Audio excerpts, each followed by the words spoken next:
She just and may I ask that lady to sit down?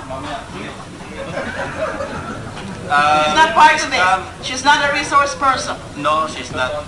Please ask her to sit down. That's out of order. Take her oath. Sit down. Sit down. Sit.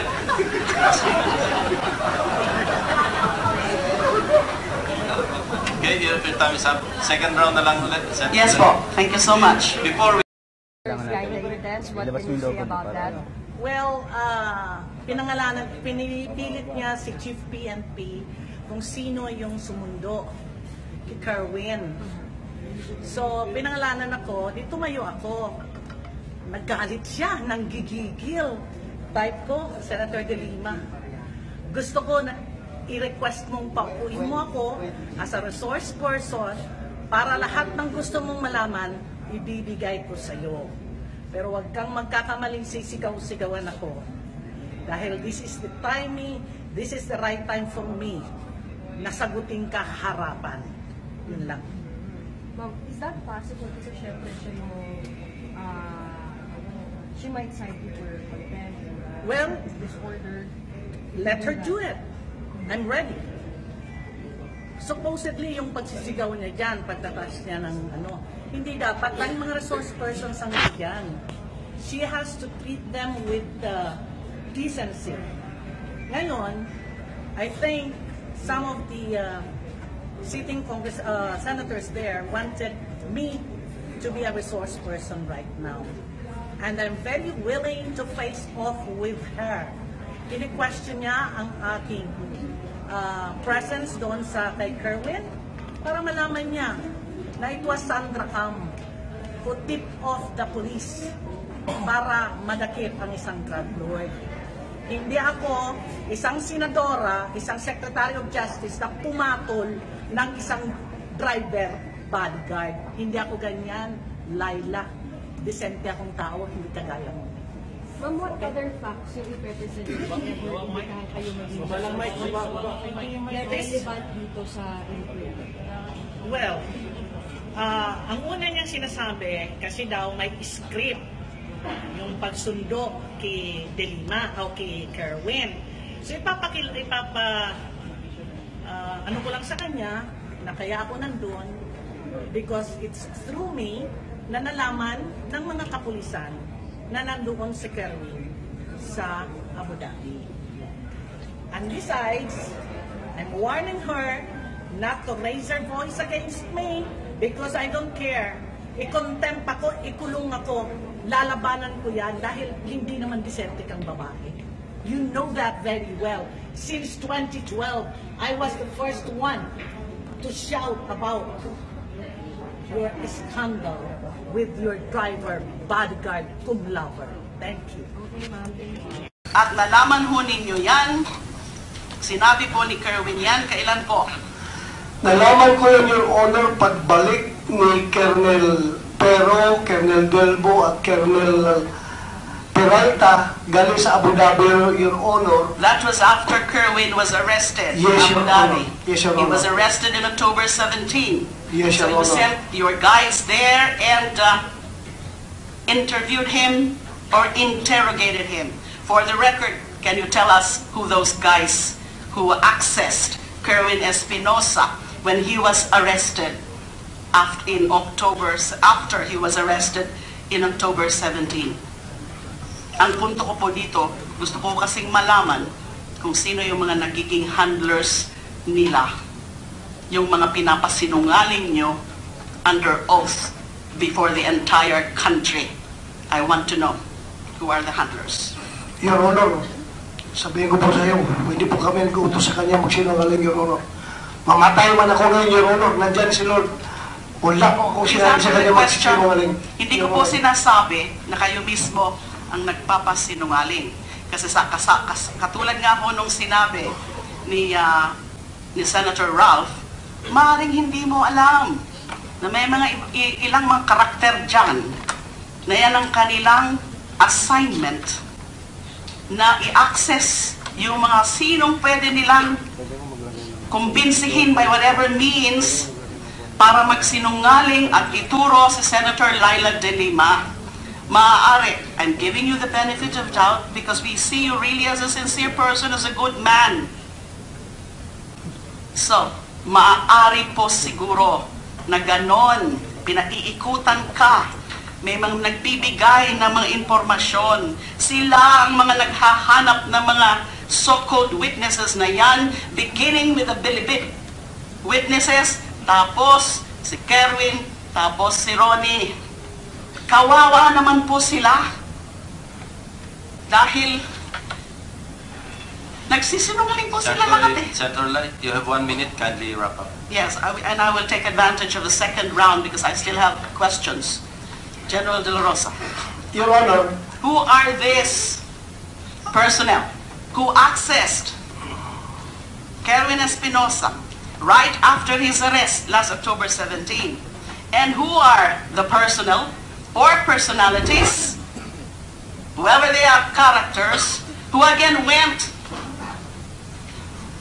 to Abu Dhabi to fetch Kerwin Espinosa? Your Honor, tatlong tauhan ko po, Your Honor, si Police Senior What's the names, Superintendent please? Albert Ferro, Police Senior Superintendent Alden Delbo, Police Senior Superintendent Randy Peralta, at pang-apat, Your Honor, yung aking police attaché doon sa Saudi Arabia na si Police Senior Superintendent.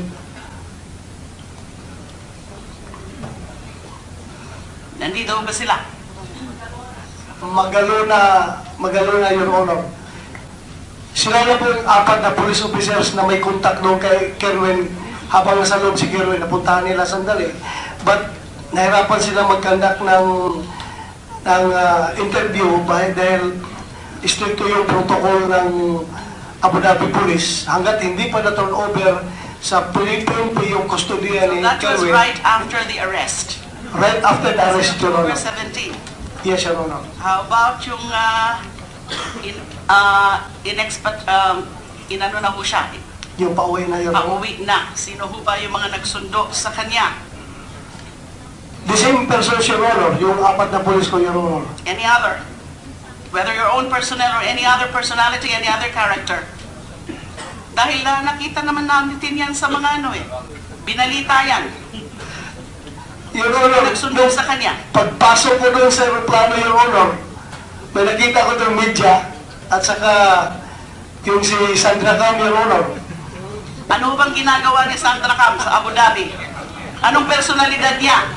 Personal lang yan na Is she your representative? no, Your Honor, hindi ko po siya representative, Your Honor.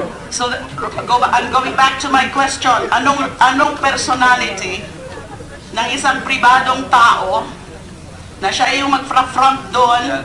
Last question. na sumundo? Save the next questions for your second Yes, round. yes, sir. Senator. Yes, Mr. Chair. Can she just and may I ask that lady to sit down? She's not part of it. She's not a resource person. No, she's not. Please ask her to sit down. That's out of order. Take her oath. Sit down. Sit down. Sit.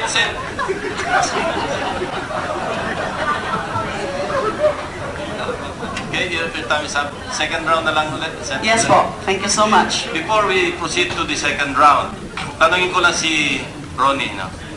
Kanina sinasabi mo, so lahat ng sinasabi mong binibigay sa pera, dumadaan lang sa kamay mo, di ba? Yes, Your Honor. Parang immediately turnover. Opo, Allegedly, allegedly. Okay. I'll ask the NBI. I understand that you are conducting some financial investigation without providing the details. Would you confirm that Ronnie Dayan had at least 4 local accounts na may pumapasok na substantial amount? It has to be confirmed yet, Your Honor. But that was the information that that you received and I also received. Without providing details kasi we don't want to be violating RA 1405, yung bank secrecy. So I don't think we are violating 1405 if you just confirm or deny that indeed si Mr. Ronnie Dayan, o ikaw na tanongin ko, ikaw ba nagkaroon ka ng bank account, Ronnie? Before? Meron po, sir. Ilan? Sa BPI lang po, saka sa Land Bank. Ilang accounts? Ting-isa lang po, sir. Hindi apat, dalawa lang? Dalawa po. So, NBI, initially, meron bang pumapasok substantial enough to arouse the suspicion of any investigating body? We have good information and intelligence that there will Way and be beyond accounts. yung salary, yung amount of salary, yung amount na pumapasok, that's way and above the regular salary of a government employee. I reserve my answer for that.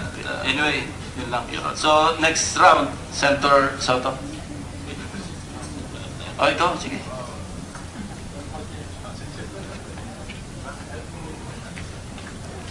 Pacquiao, Senator Trillanes is recognized. Maraming salamat, Mr. Chairman. Ang una ko itatanong is si Mr. Kerwin Espinosa. Doon sa testimony mo last time, sinasabi mo, paano mo na-contact si Mr. Dayan? Siya po ang tumawag po sa akin, Your Honor. Ha? Paano mo siya na-contact? Nakatanggap lang ako ng tawag na galing sa kanya, Your Honor. So walang nagbigay sa iyo ng number? Walang nagpakilala sa iyo? Meron po, Your Honor. Oh, yun. Sabihin mo lang. Si Sir Juby Espinido po, Your Honor. Yun ang sinasabi mo, siya ang nag-endorse kay Mr. Dayan. Wala pong sinabi na pangalan, Your Honor. May tatawag lang daw sa akin na driver bodyguard. Okay. Chief Inspector Espinido, do you confirm that? Good morning, Your Honors. No, Your Honors. No, hindi totoo na ikaw nagpasabi kay Kerwin Espinosa. Hindi totoo, Okay. Your Honors. Mr. Dayan, kilala mo ba si Chief Inspector Espinido? Hindi po, Your Honor. Hindi. Okay, so, alam mo, Kerwin, ito lang sasabihin ko sa inyo lahat. Pag nagpalit ng administrasyon, magbabago rin yung statement nyo. Huwag nyo kasing iisipin na yung mga nakapwesto ngayon ay habang buhay nakaupo dyan. Okay? Yun lang ang tatandaan mo. Okay, ngayon, sinabi dito na November 2015, kayo nagkita ni Mr. Dayan tsaka ni Senator De Lima sa Baguio. Ganun ba? Yes po, Your Honor. Okay.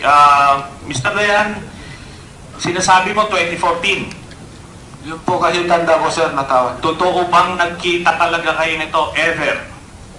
Opo, Your Honor. Okay, 2014. Sigurado ka dyan. Yes, sir. Kailan kayo nag-split ni Senator De Lima? Sir, Kailan kayo naghiwalay? 2015 po. Anong buwan? Mga last week of February, sir. Last week of February. After nung February 2015, asan ka na? Nasa Pangasinan na po. Wala ka na ba sa DOJ? Wala na po. Okay, wala ka na. So bakit ka ngayon pagkakatiwalaan kung split na kayo? Okay, wag mo muna sagutin yan. Ngayon punta na tayo dito sa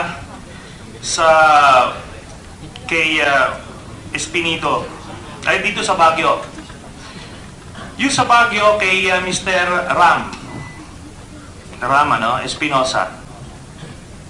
So Ram, magsasabi ka ng totoo ha. Nakita mo ba to si Mr. Dayan? Hindi po, Your Honor. Hindi. Walang na-mention si Kerwin Espinosa tungkol kay Mr. Dayan? Wala po, Your Honor. Wala. Okay. Ikaw, Kerwin, nagkita kayo. Saan kayo nagkita ni Senator De Lima? Sa Burnham Park Sa po, Your Burnham Honor. Park kayo nagkita. Saan kayo kamo nagpalitan ng pera? Sa parking lot po ng Burnham Park, Your